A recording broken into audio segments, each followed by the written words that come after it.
These are the 8 things I hate about real estate. The Hateful Eight, I think that's a movie. Anyways, number 1, finding deals. It was really, really hard to find deals at first. And if you can't find deals, you're not gonna be able to make any money. So a few different ways that you can find deals. Number 1, networking. Number 2, networking. Number 3, can I say 4? Number 4 is networking. Go out and find deals. We buy almost 200 freaking houses a year and we don't spend a dollar in marketing. We talk to other wholesalers, we talk to real estate agents, we talk to contractors. We buy houses from a bowling alley owner, like 4 or 5 a year. What you need to do is you need to go out and network and tell people that you're looking to buy deals. Will you get a deal tomorrow? Probably not. But if you continue to do it and be consistent and network with other wholesalers, network with other real estate agents, go to your local real estate investing Facebook groups, go to your local real estate investing meetups and just talk about finding deals, I promise you, you will find deals. It might take a little bit of time, but you will find deals. And after a while, you will start to build relationships to where deals are coming to you, and you might honestly have more deals than you know what to do with. But you have to go out there and take action. You can't just sit there behind your computer and go to a website to find deals. That's not how it works, sorry. The second thing I hate about real estate is you need cash, right? Well, guess what? You don't need cash to invest in real estate. You can wholesale, which requires no money, no cash, no credit. You can partner with people that have money. You can use other people's money and just give them an equity split of the deal. There is so many things you can do without using your own money to buy real estate. I own $32 million worth of real estate. That sounds so weird to say, but it's true, all without using a dime of my own money. Now, a lot of people, especially in my Instagram comments, don't believe me, but I promise that it is true. That is a weird thing to lie about. I think of a lot of other things I would lie or stretch the truth about, but that's not one of them. I own $32 million worth of real estate and I haven't used any of my own money. I haven't used that fake Chinese money or whatever that is over there either. Chinese? All right, that's something we maybe not put in there.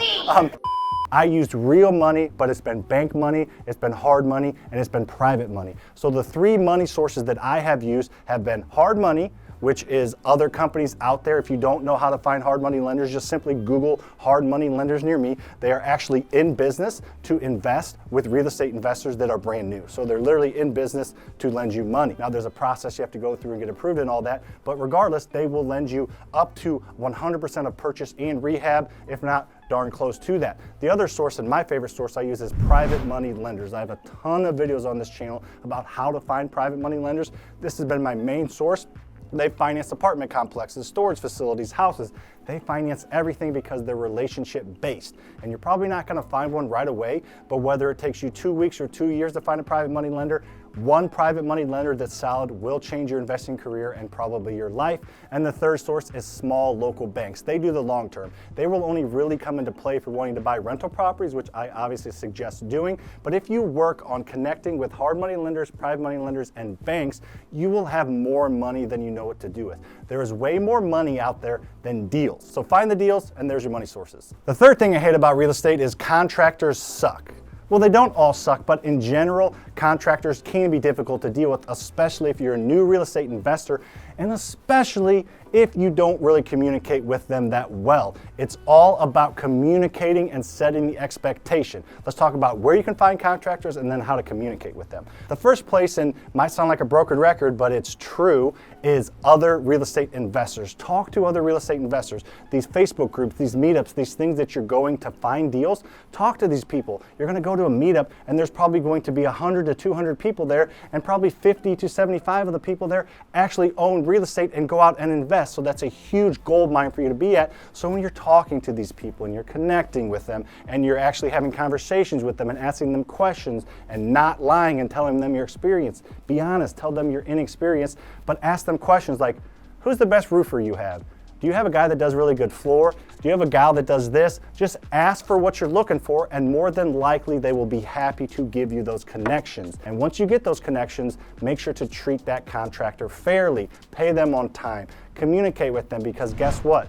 Good contractors hang around other good contractors. I can't tell you how many contractors I've gotten from referring the contractors I'm using. Roofers have a good siding guy they work with. A siding guy, they have a good window person they work with. That window person probably has a good drywall person. That drywall person has probably a good painter. That painter probably has a good finish carpenter. That finish carpenter probably has a good floor guy. So you're not going to get those referrals from other investors, and especially other contractors, unless you communicate with them, are open, upfront, honest, and it's okay to get 3 bids and let them know you're getting multiple bids. That's fine, but set the expectation, tell them what you want, set the time frame, pay them on time, and they will happily work with you, because guess what? There's a lot of jokesters out there that pull their strings and don't pay them or pay them late. They'd rather work with someone that's honest, and that's you.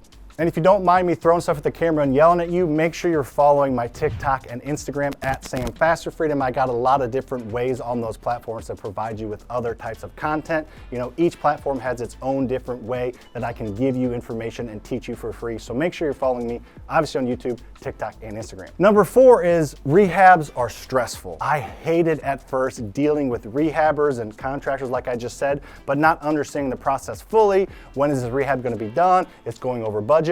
We rehab 75 to 100 houses a year, and I would say, you know, 75 to 100 houses go over budget. So that's okay. You're gonna go over budget. That's fine, and it can be stressful. And I have so many people that tell me, I don't know how to paint.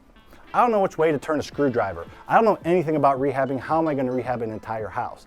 That is okay. I'm a little bit handy, but not very handy. You will figure it out. You'll talk to the right contractors. You can hire this out. Someone will probably charge you 10%. So if it's a $50,000 rehab, just make it a $55,000 rehab. They'll charge you 10% to run the entire project. There are a lot of different solutions out there and a lot of different things you can do, or just wholesale real estate. You don't even need a rehab, or just buy more turnkey properties that just need paint. Rehabs can be stressful, and they are stressful, but that is something you can overcome with hiring it out or not even doing it. There are a lot of different situations, and don't let being scared of a rehab scare you, because I promise there are people way less handy than you that are rehabbing a lot of houses a year.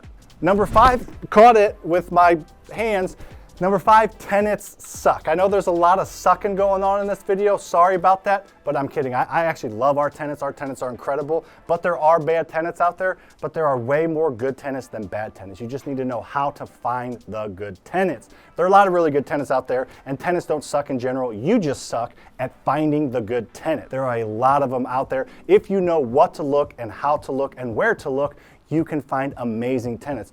Our tenants stay an average of 4 years, and that's growing because our portfolio is about 7 years old. So hopefully that's going to continue to grow, but we treat our tenants fairly with respect. We take a little bit longer to approve the right tenants. We have them go through a process. Not going to get into that right now, but it's a process with a capital P. So we go through that process, and once we get the tenants in place, we communicate, we email, we text, we follow up, we take care of maintenance issues, we give them multiple options to pay. We just do what we're supposed to do as responsible landlords that have pride in ownership, and we give them options and communicate. And you would be amazed at what happens if you treat tenants like people and not like numbers on a spreadsheet, like your boss probably treats you. Different subject.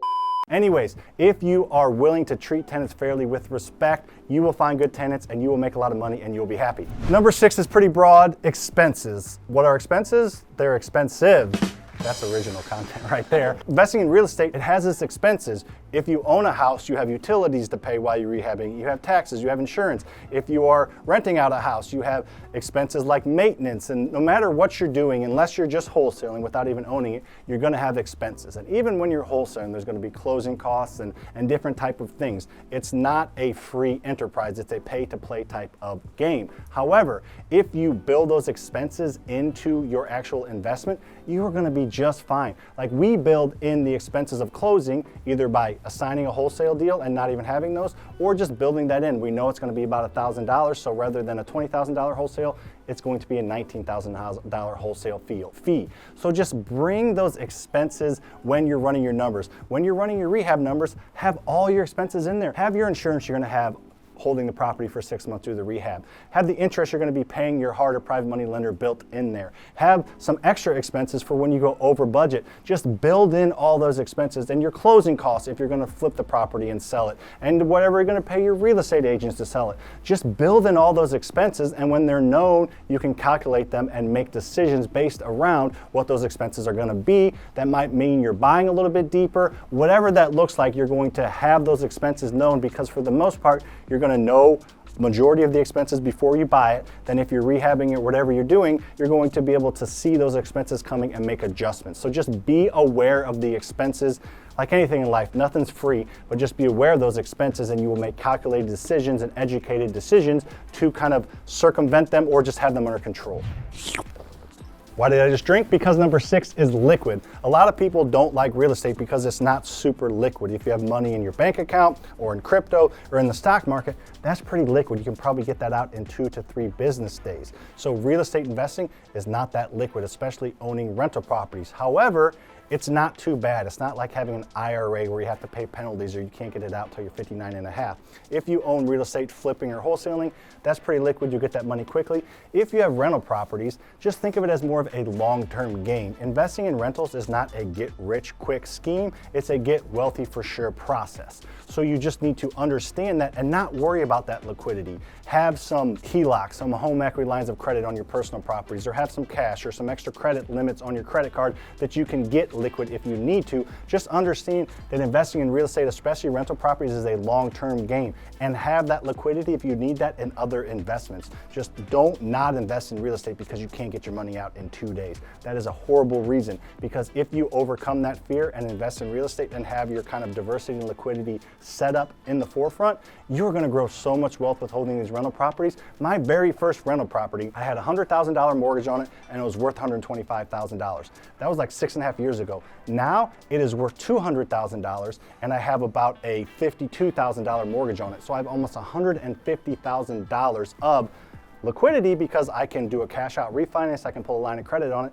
I have almost $150,000, well, I guess minus a few percentage points of liquidity because I was patient, and that's just in 6 years, and that's just one rental property. Imagine doing that times 10, 20, 30 rental properties. So just understand it's not like crazy liquid like cash, but it's pretty liquid, and over time you'll be glad that you didn't worry too much about that liquidity soda. Number 8 is low returns. I tell people all the time that I shoot for $200 to $300 per door per month in net cash flow, and people say, I'm not gonna do that, or I'm gonna do Airbnb, or dull that burp if you show that.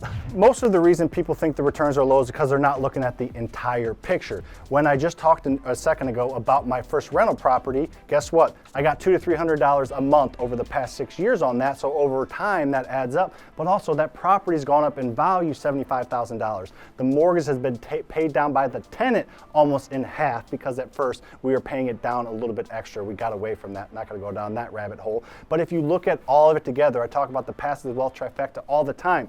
Property's going up in value, tenants paying the mortgage down, and you get cash flow along the way, and that doesn't even take into account the tax deductions and depreciation write-offs you get with real estate. So if you look at the whole picture, the returns are actually ginormous, and there's very little risk because you control that asset. And if you're gonna wholesale, I know people that make $50,000 on a wholesale fee without owning it. That's like an infinite return. So you just gotta look at it through the proper lens and not just look at it through, oh, my buddy made 40% on his crypto last month.